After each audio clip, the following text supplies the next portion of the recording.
Chapter 1741. Young people will have to face many difficulties in starting their own business. Noce refuses any form of help from me and leads the gnolls all by himself. He's indeed very talented, and I have a lot of expectations of him. Therefore, I wish he could find a girl who can assist him in his business, a girl who can bring him benefits and not drag him down. Do you understand what I'm trying to say? From William's perspective, what he considered was his grandson's future. Even without the Livingstons, he would only consider the descendants of royal families in Yamore. Daisy was stunned. She had no idea about everything that William told her. She just knew that Noce was busy. He was the youngest grandson and the only heir of the gnolls. From her perspective, Noce knew a lot of things, and there was nothing that he couldn't do. She had never worried that he might run into any difficulties. She didn't even know that there were times when Noce would also run into trouble. She clenched her fists tightly. Perhaps her life was too comfortable since she had been living under the wings of her brothers. She had never come across a situation where she was hard-pressed. Even if she did run into such a situation, her brothers would step in and help her to settle everything. If her brothers were not around her, would she be able to settle the situation herself? Daisy did not know about it. With the help of the cane, William rose to his feet. He put on his hat and continued. If you can't help him, then you're only dragging him down by staying with him. People can't maintain a relationship for life by just relying on their feelings. After all, feelings don't last forever. Noce isn't a normal folk. The gnolls need him. Can you guarantee that your life will be happy and fulfilling after he leaves everything behind just to be with you? Only young boys can give up on everything for the woman they love. But men are different as they have their own responsibilities. This is the reality. William called Paul inside and had him send Daisy out. When he walked to the door, Daisy parted her lips and said, "He doesn't need to discard his identity." William turned around to look at her. She continued. If Noce needs my help, I'll do everything I can to help him. If he doesn't need my help, I'll just stay by his side and face the troubles together. I'm confident that the benefits I can bring to him are even greater, so Your Majesty, please don't underestimate me too much. Daisy's eyes were filled with determination, and her voice was thick with sincerity. William looked at her for a while and left the living room without saying anything. Standing at the door, Paul said, "Miss Vanderbilt, I'll bring you back to your college." After they came out of the palace, a car slowly stopped in front of them. Daisy raised her head to see Noce getting out of the car. He walked up the staircases and approached her. Paul stopped and bowed his head slightly. "Young Master Knowles." Noce nodded. "I'll bring her back." "Thank you." After Paul left, he stood in front of Daisy. Daisy lowered her head, and the wind ruffled her hair. Noce stretched his arm forward and helped her to collect her hair behind her ears. He pitched his voice low and asked gently, "Did he give you a hard time?" Daisy was stunned. "Were you worried that His Majesty would make things difficult for me?" "Of course." Noce scratched the tip of her nose. "What did he say to you?" She lowered her head and said in a low voice, "He said that it isn't easy for you to handle a company alone." She did not continue afterward. It was not because she was worried she couldn't help him. Instead, it was because she had never understood how hard it was for Noce. He narrowed his eyes. "That's all?" Daisy nodded. Noce chuckled and grabbed her into his arms. "Just because he's my grandfather, you're going to help him keep it a secret even if he said something?" "Daisy, if he said anything outrageous, you can." Chapter 1742. Daisy lifted her head and interrupted him. "No. He didn't. He didn't scold me either." Noce kept her cheeks in his palm and forced her to meet his gaze. "He told you to leave me, right?" Daisy blinked and chuckled. "Then can you guess what I said in return?" Noce squinted. She stretched her arm forward to hug him and buried her face in his chest. "If you need me in your career, I will help you, and if you don't, I'll stand by your side and face the difficulties together. She was asking him instead of being presumptuous about helping him. Even if she wanted to help, it still depended on whether or not Noce wanted to accept her help. She had faith in him and respected him. Noce was stunned. He lowered his head to look at the person buried in his chest, and a smile appeared in his eyes. He rested his chin on top of her head and said, "You don't have to help me, Daisy. I just need you to stay by my side." He needed no more than her trust. Daisy had a performance class about historical repertoire in the afternoon. Some of the students knew that Daisy had gone to see someone from the royal family, and they gathered around her during their break. After all, for them, it was such an honor to be able to meet someone from the royal family. Daisy smiled at them, but did not say anything. She did not care if it was an honor or not. She just knew that she could meet with King William because of Noce. When Daisy saw Freya, the latter hastily pulled hers away from the crowd of students and went up to her. Freya dragged her to one side and asked, "Did His Majesty give you a hard time?" Daisy waved her hand. "Don't worry. Do you think I'm that kind of person who would stand there and keep quiet if he gave me a hard time?" Freya nodded and smiled. "You're right." "Oh yeah." Daisy suddenly remembered something and asked, "Since you're Noce's cousin, does it mean that the king is your grandfather?" Freya looked around furtively. After ascertaining there were no people around them, she pitched her voice low and said, "Keep your voice down. I don't want other people to know about it." "But why?" "It isn't that. The people here don't know about my circumstances." Freya cut her short and continued calmly. "Almost nobody knows about my identity." Daisy was dumbfounded. It was only now that she realized something. The people in the college only knew that Freya had taken a break from the college because of Didi. None of them knew the truth. They just suspected her of being a loose woman, and none of them knew that she was Noce's cousin. Freya's mother was the illegitimate daughter of the royal family, and she was the descendant of the illegitimate daughter. It was inevitable that people would talk about her a lot, but since nobody mentioned anything about it, Daisy assumed it was because people didn't care about her status. However, the truth was that the people in the college did not know about Freya's relationship with them. Suddenly, she remembered the things that Freya's father had said. It's exactly because she's a girl that she has more freedom than Ken.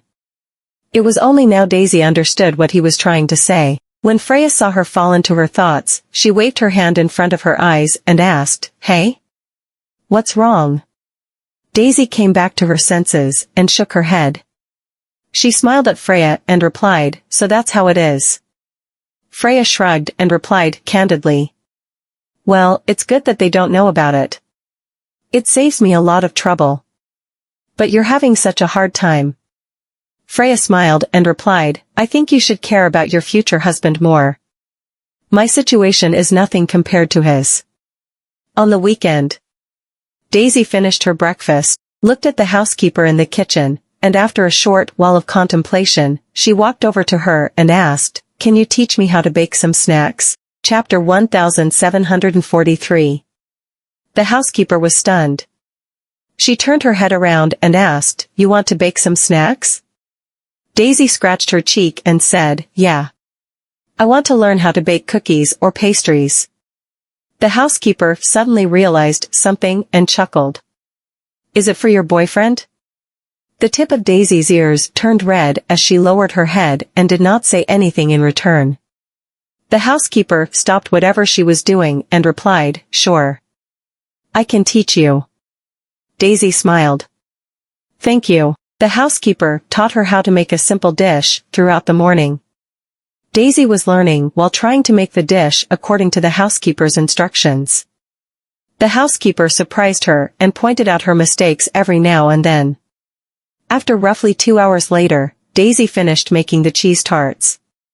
She packed them up nicely and got the bodyguard to bring her to the Noce group. At the Noce group, Noce received a call from the hospital, saying that Lisa died the previous night after a rescue attempt. He froze for a moment and lifted his eyelids. "She's dead?" The person on the other side of the call said, the police are still investigating the matter. The autopsy report isn't available yet, so no one knows the cause of her death. Noce threw himself into the back of the chair.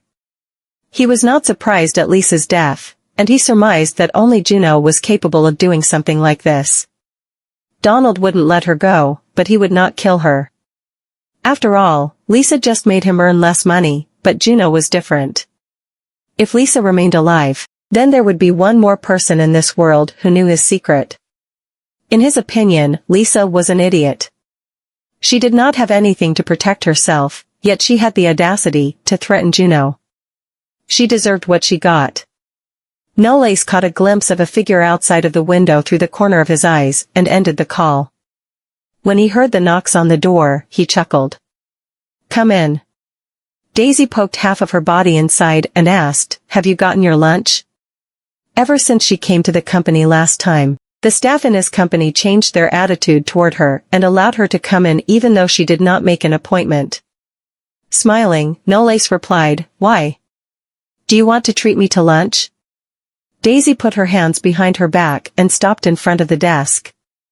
"If you've eaten your lunch, then." "Nope. I haven't gotten anything for lunch yet." "I'm hungry right now," he replied as he looked at her hands. Daisy put the cheese tarts on the desk and grinned from ear to ear. "I asked the housekeeper to teach me how to make it today. Come and try some." She picked up a cheese tart and put it near his mouth. Noce looked at her and opened his mouth to take a bite. He froze for a moment, and a strange expression appeared on his face. While he turned around and coughed, he couldn't help himself and laughed. Daisy looked at him and asked, "Is it not nice?" He swallowed it and picked up another one to pop into his mouth in front of her. "Nope. It's delicious." "Really?" This was the first time someone commended her cooking. She also picked up one and said, "I'll try one too." However, she frowned deeply after taking one bite. It was not that the tart tasted bad, but it was too sweet. Daisy turned her head around and took a deep breath. She picked up the rest of the tarts and said disappointingly, "You shouldn't eat them anymore." Noce looked at her and replied, "They're not that bad. I'm sure you've done your best." Pouting, she replied, "Stop comforting me. I know they taste bad." Noce got to his feet, walked around the desk, stopped in front of her, and cupped her face in his palm. "I'll like it as long as you're the one who made it, Daisy." Something crossed Daisy's eyes, and she asked, "I'm a failure, right? I can't even make a simple dish like this. If I didn't have my brothers and my family, I'm afraid Lisa would be better than me."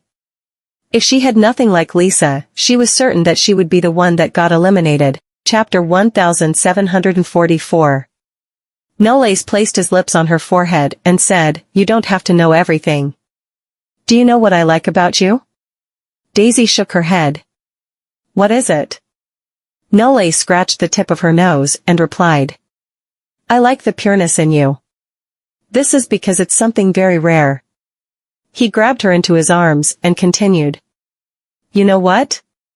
Everyone is living in a world filled with lies and deception. Everyone wants to be as simple and happy as you are, but none of them can get it.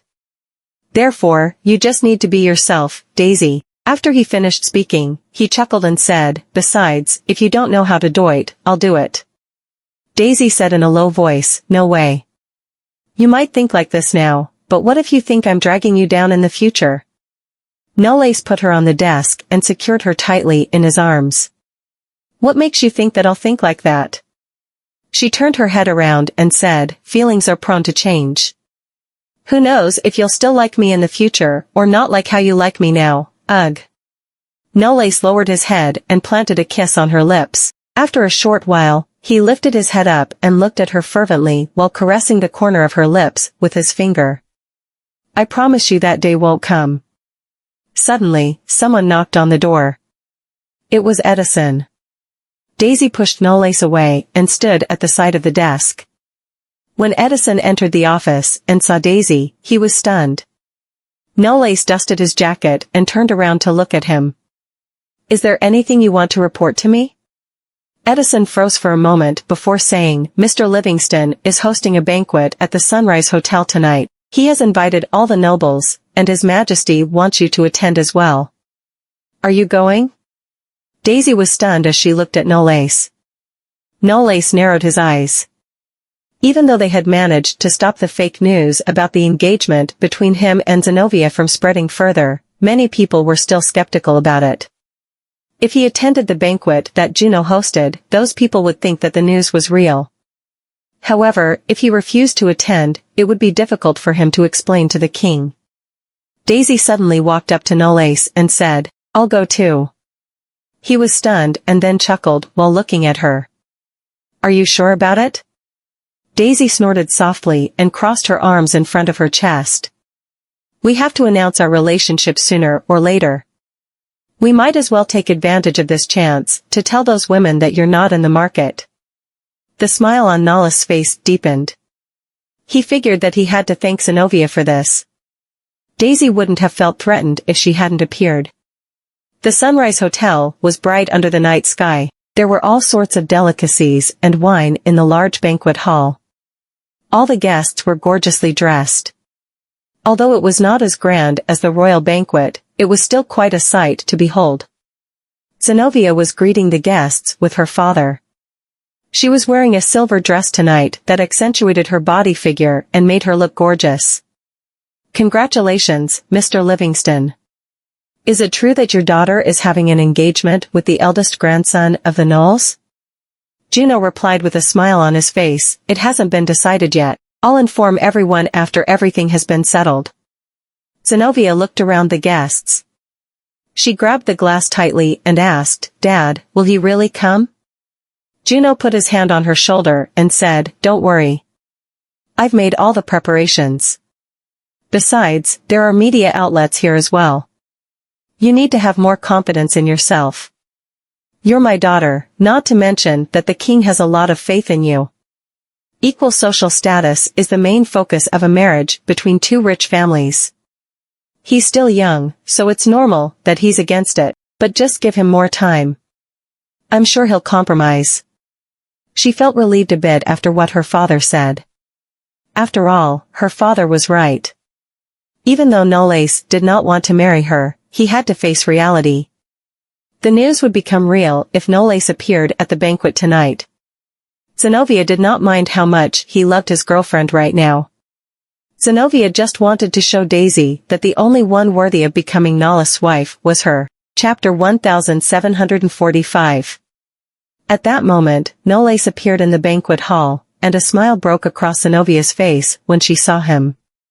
However, her smile soon froze when she caught a glimpse of the woman standing beside him.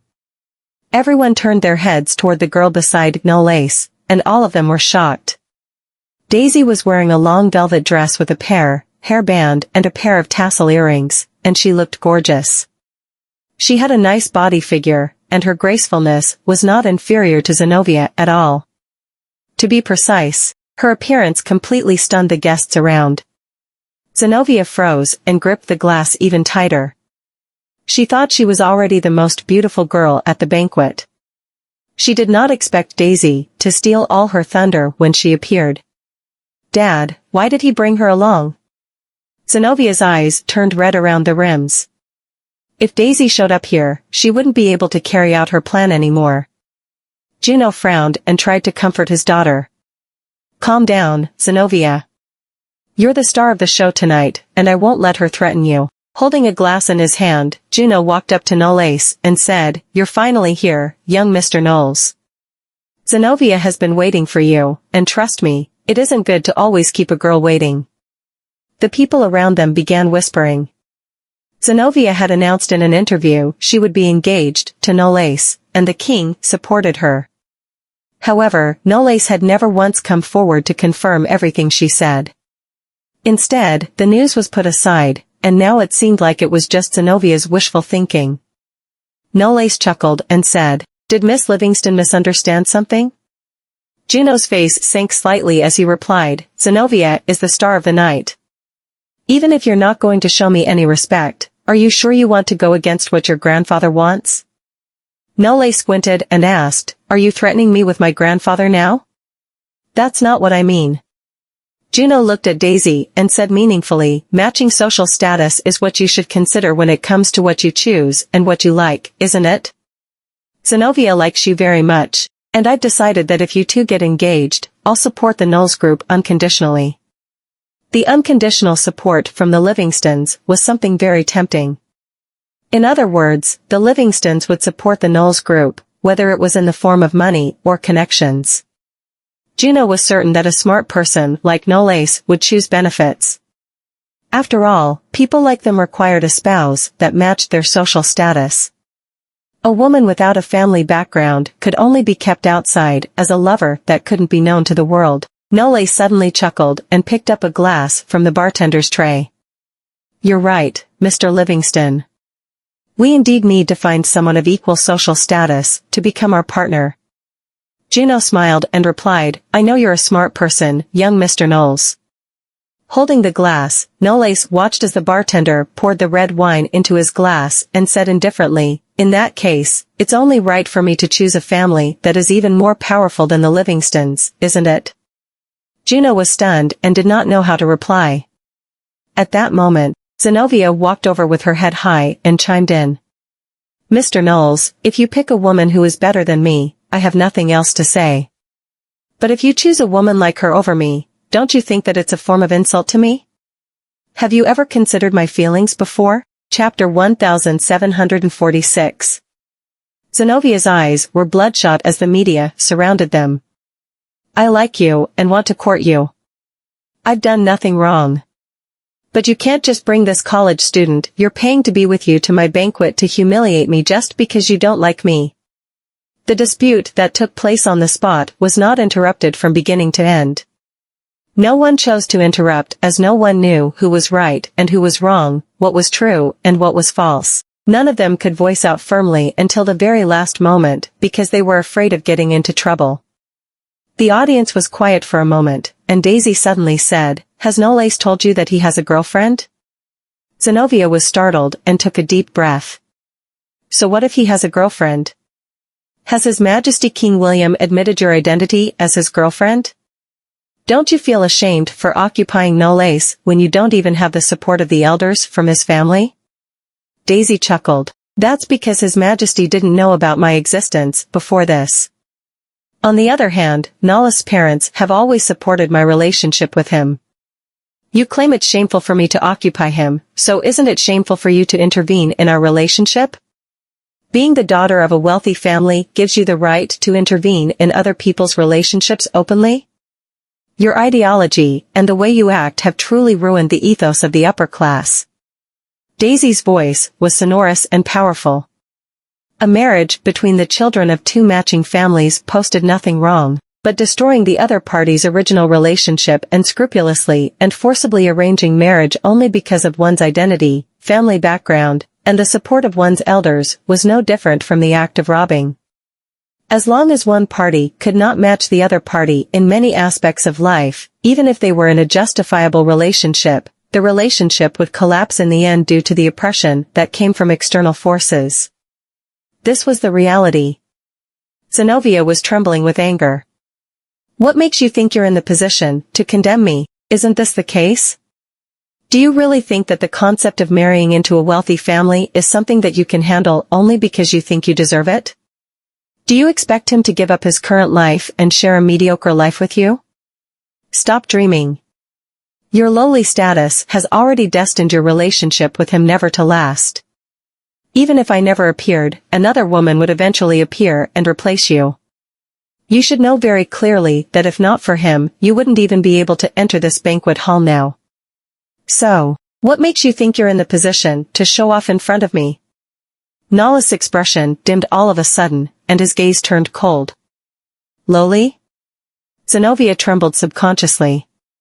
Still, they were in front of the media, and she believed he would not dare to do anything to her. Thus, she straightened her posture. "I don't think I'm wrong about her. She has chosen to be with you because of your money and identity, isn't that right?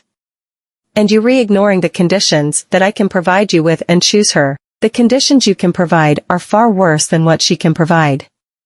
Noce interrupted her expressionlessly, humiliating her directly. You don't even know who she is, yet you've already come to the conclusion that you're nobler than her. Do you know what tunnel vision is? Zenovia trembled. You're actually humiliating me for her? Humiliating you is the least that I can do. Don't you know what happened to the Reeses when they provoked her a while back? Zenovia was astounded. What does it have to do with her? That's because they managed to offend someone else. Noce replied in a light tone, it's no wonder. You don't even know the people you've offended. Juno and Zenovia froze on the spot, and they could not help but take a glance at Daisy. At that moment, someone in the silent crowd seemed to have remembered something. Yeah, I was shocked by the news too. Wasn't Mr. Knowles originally dating the daughter of the Goldmans? How did he manage to become engaged to Miss Livingston out of nowhere? The girl standing next to Mr. Knowles, that's why she looks so familiar. It turns out she's Nolan Goldman's daughter, chapter 1747. Nolan Goldman's name had always been spreading like wildfire abroad. He was the emperor in Zlkova's business circle and on the list of the world's richest men. The Goldmans not only had connections with the royal family of Staslo, but the current president was also Mr. Goldman's ex-classmate. The leader of the Hathaways was related to the Goldmans too. Meanwhile, his wife, Mrs. Goldman, was the granddaughter of the de Armas, a global luxury brand jewelry designer, and the goddaughter of the metropolis leader, Strix. Thus, in terms of wealth and power, the Livingstons were a nobody compared to the Goldmans. The daughter of the Livingstons actually claimed that the daughter of the Goldmans has a lowly status. Doesn't this make it a harsh smack in the face? Zenovia listened to the people's discussions, and her face turned pale from the embarrassment. How is it possible?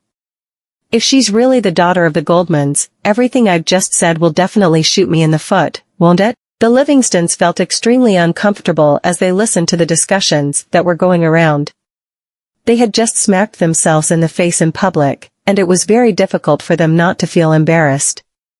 It could be said that the father and daughter had screwed up the banquet and ruined their reputation.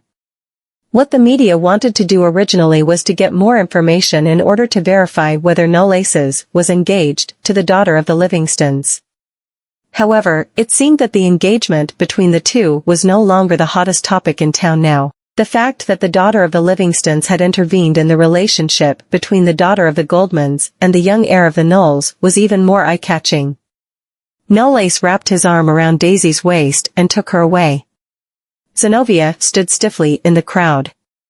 Under the media outlet's cameras, her entire face looked extremely pale. On the other side of the premises, Noce carried Daisy out of the elevator on his back with her high heels in his hands. Daisy lay on his broad back with her chin resting on his shoulder. Noce, if we're going back so soon, won't my outfit today be put to waste? Why don't we go to another place for a meal? Noce turned his head and took a glance at her. What do you want to eat? Daisy pretended to think about it. I want to eat fried chicken nuggets, pizza, and soup dumplings. He laughed out loud. Are you a pig? If you say that again, I'll bite your ear off. Noce held back his laughter and responded lightly, wow, you're actually a pig that bites. Daisy was so angry that she yelped, Noce Knowles. Arriving in front of the car, Noce motioned Edison to open the trunk.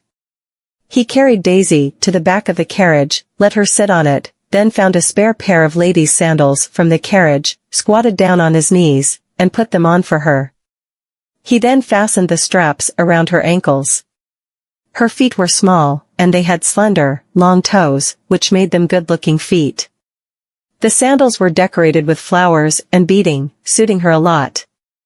Daisy took a glance at them and realized that the sandals were new and fit her size perfectly. Did you prepare these sandals for me? He raised his head. I knew you were going to wear high heels, so how could I not be prepared for this situation? Daisy got up and skipped around for a bit. The sound of the nail beads colliding with the bead flowers sounded like crisp bells. Noce wrapped his arm around her waist, pulled her into his arms, and draped his coat over her shoulders. "Don't skip around like a kid. You might twist your ankle by accident." Daisy put on his coat. Who in the world can manage to twist their ankle while wearing a pair of sandals? You. Daisy was at a loss for words. Seeing that she was sulking, Noce laughed. "Are you still hungry?"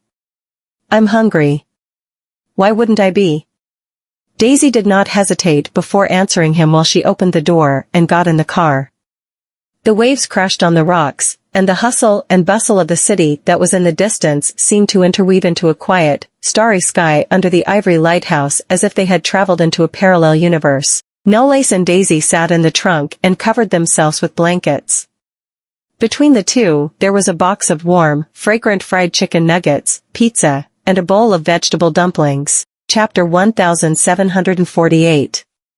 Daisy gobbled a slice of pizza, picked up a can of Coke, drank it, and let off a contented sigh. Sure enough, chicken nuggets and pizza taste even better with Coke. Noce could not help but laugh. "You really don't pick your food when you have something to eat, huh?" She took a glance at Noce, who did not eat much. "My godmother once told me that we should be content and happy. It's better to have something to eat than to have nothing at all." "Are you trying to hint to me that you're a picky eater?" Noce stared at her and raised his eyebrows slightly. "I'm content just by watching you eat." Daisy paused for a bit, and after a while, she picked up the bowl of dumplings, handed them to him, and said softly, "You don't like food that's high in calories, so you should be able to eat these dumplings. Don't go back tonight and tell others that I've starved you." Fried chicken nuggets and pizza were the things that she wanted to eat. But she knew that Noce would not like to eat them, so she had ordered some chicken dumplings for him. Noce stared at her, recalling the scene of her giving him cookies when they were trapped on the boat. Back then, he did not know how she had mustered the courage to take that risk with him. She was the first person who claimed she would protect him when he was in danger. She was innocent and adorable. At that time, even though all the things she did back then were redundant. But to him, her appearance and support were just right instead of superfluous. Noce lifted his hand and caressed her cheek all of a sudden. She froze, turned her head, and exchanged gazes with him. Noce leaned forward and gave her a peck. When they separated from each other, he wiped off the lipstick that had been smudged off her scarlet lips with his fingertips. "I've eaten them, and they taste very sweet." Daisy's cheeks flushed instantly. She lowered her head and murmured, "What the heck are you talking about?" "I'm asking you to eat the dumplings." "I don't want to eat dumplings." He then approached her ear. "I want to eat you." Daisy's cheeks were so warm she almost fainted. She could not stand it whenever he teased her like this. She buried her head and whispered, "If you still can't act seriously, all you'll get from now on is a cold shoulder." Noce pressed his lips against her forehead, fiddled the ends of her hair with his fingertips, and chuckled inadvertently. "Apart from ignoring me, is there anything else?" Daisy turned her face away. "I haven't thought about it yet." "Then don't think about it." Noce pulled her into his arms, wrapped his arms around her waist, and supported her lower back with his palm. "Let's think about our engagement first." She was surprised. "Do you want to think about it now? Otherwise?" Noce rested his chin on the top of her head. "Could it be that you really want me to get engaged to Zenovia?" "No." Daisy blurted out. When she heard a burst of laughter coming from overhead, she explained solemnly, "You can't get engaged to her as long as you're still my boyfriend." Noce's lips stopped right next to her oracle. "Does that mean that it'll be fine if I'm not your boyfriend?" The breath that came out of his mouth felt slightly itchy. Daisy's neck twitched subconsciously, and she became incoherent. "Anyway, it's a no." Noce buried his face in her shoulder and giggled so much that his chest quivered. "It turns out that you're quite a possessive girlfriend too." She was startled. "Freya seems to have said something similar to me." Daisy did not know whether she was possessive toward Noce or not. She only knew that she did not like it when any woman tried to approach Noce, and she would get furious when that happened. even if she saw his scandals. With other women, her emotions would inexplicably go out of her control. The next day, all the magazines and newspapers in the city were reporting about the showdown that had taken place between Daisy and Zenovia at the banquet. Almost all of them had a title that revolved around the idea of Miss Livingston mistakenly thought that Miss Goldman was a Cinderella and got smacked in the face, Miss Livingston intervened in Miss Goldman's relationship, and so on. Chapter 1749. The news spread across all social platforms, and its popularity skyrocketed. In particular, Hanniston's netizens commented that Zenovia had humiliated herself and her home country abroad. She was not only a conceited person but also a person with a narrow view, and soon. On the contrary, Daisy attracted a large number of fans and received numerous praises because she was very low-key and never boasted about her identity. At that moment, a private jet that belonged to someone who had just acquired St. Petersburg Airlines in Stoslo was flying at an altitude of 32,000 feet. The teenager sitting on the leather seat flipped through the magazines in his hands, and there were delicious wine and delicacies on the table. The cabin was extremely spacious and comfortable, and he enjoyed it very much. The flight attendant came over at this time and reported respectfully, "Sir, the plane will enter Yamore's airspace in another 10 minutes. We're expected to run into turbulence during the descent. So, for safety purposes, we'll remove the meal and beverage first." Whan closed the magazine and nodded. The two flight attendants put away the meals and wine and returned to the waiting cabin. The plane descended slowly and went through the clouds. The turbulence did not go on for long, and the plane stabilized gradually. He looked out the window. Under the blue sky was the image of the whole island that formed the prosperous city. It was like a puzzle piece that spread out across the ocean like a spiderweb. He stared out of the window until the plane landed on the runway of Shiro Airport in Yamore. Whan pushed his luggage out of the airport through the VIP arrival path, and the car that came to pick him up was already waiting for him at the exit of the airport. The driver loaded his luggage into the car for him. He sat in the car, picked up his cell phone, and dialed a number. "Cole, I've arrived in Yamore."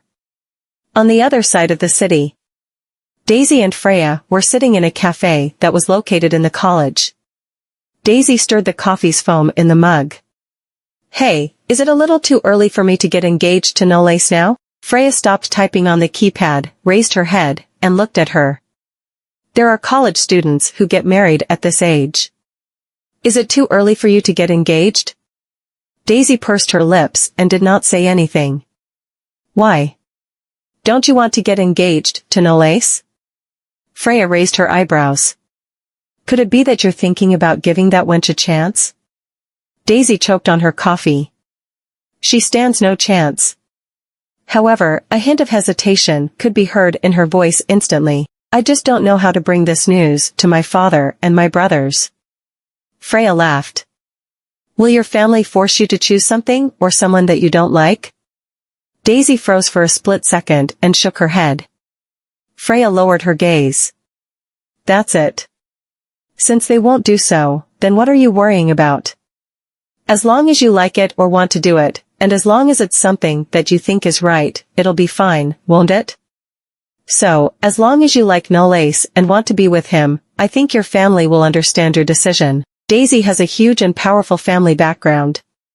But unlike other wealthy families, the Goldmans have never exchanged their children's happiness and future for the family's benefit. If it's not for the fact that she was born into such a warm family and the fact that she's loved by her parents and pampered by her brothers, how could Daisy still possess such an unworldly innocence and simplicity? Daisy's cell phone rang. It was a call from Colton, so she answered. "Colton?" Colton said something to her, and she was stunned. Daisy hung up and hurriedly packed her things. "Freya, I'm sorry, something just came up, and I can't stay here to accompany you. I have to leave now." Daisy returned to the Hilton Villas and went straight into the house. The young man sitting opposite Colton had become even more mature and enigmatic. The temperament of an elegant and noble young adult could not stop radiating out of his figure. "Whan." Daisy ran toward him and threw herself into his arms. Whan grabbed and steadied the teacup in his hand, and the rippling tea splattered onto the table. Seeing her usual reckless appearance, he could not help but feel a little helpless. You're no longer a little girl, but you're still acting like you're a kid. Chapter 1750. Daisy smiled at him, wrapped her arm around his, and sat down.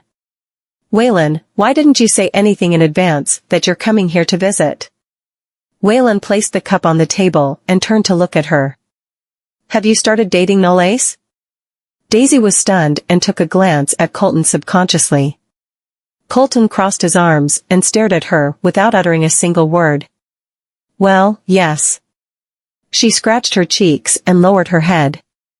After responding to that question, she quickly explained, Whan, everything happened so suddenly, so I haven't had the time to tell you about him.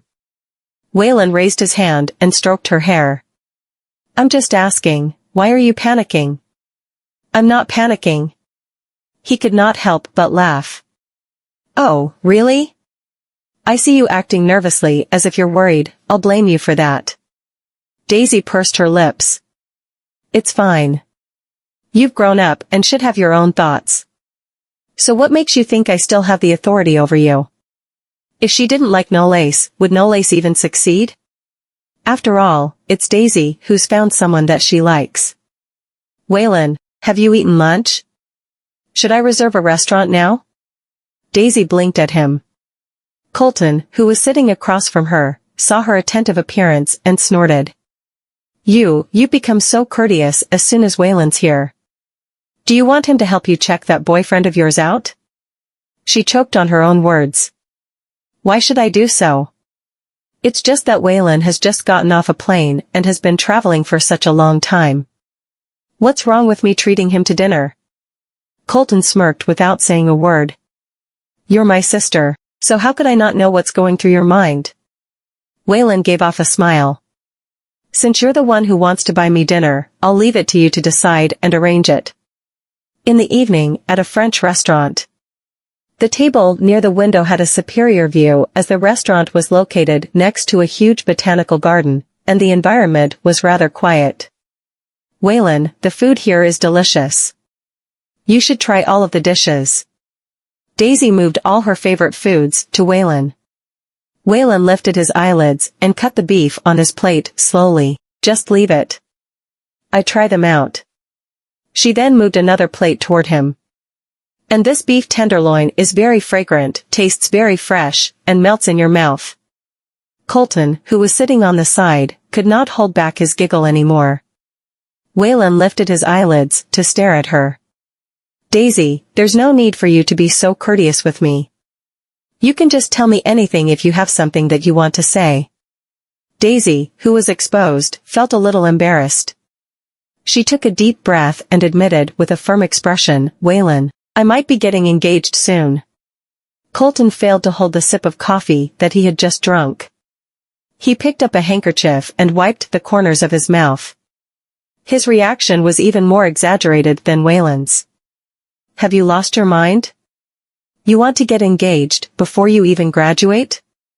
Colton already found it very difficult to accept the fact she was dating Noce. He did not expect them to develop so quickly. Daisy bit her lip. I've thought about it. Colton snorted angrily and placed the handkerchief on the corner of the table. You've thought about it yourself, but have you thought about Dad and Mom? Daisy subconsciously clenched her hands that were holding the knife and fork and did not say anything. She had actually guessed that her engagement to Noce would not go on so smoothly, but she still wanted to fight for it. I'll tell Dad and Mom myself. Whan did not utter a single word, put down the knife and fork in his hands, and looked at her calmly. Are you sure? Daisy nodded. Colton took a deep breath. Whan, don't condone her. That fella has an ulterior motive and is very competent at manipulating others. If Daisy gets engaged to him, what if he has his eyes on something else? Whan frowned and said nothing. Daisy was anxious and raised her head. What would Noce want from me? Are you saying that he's eyeing our family's assets? But he doesn't need it at all.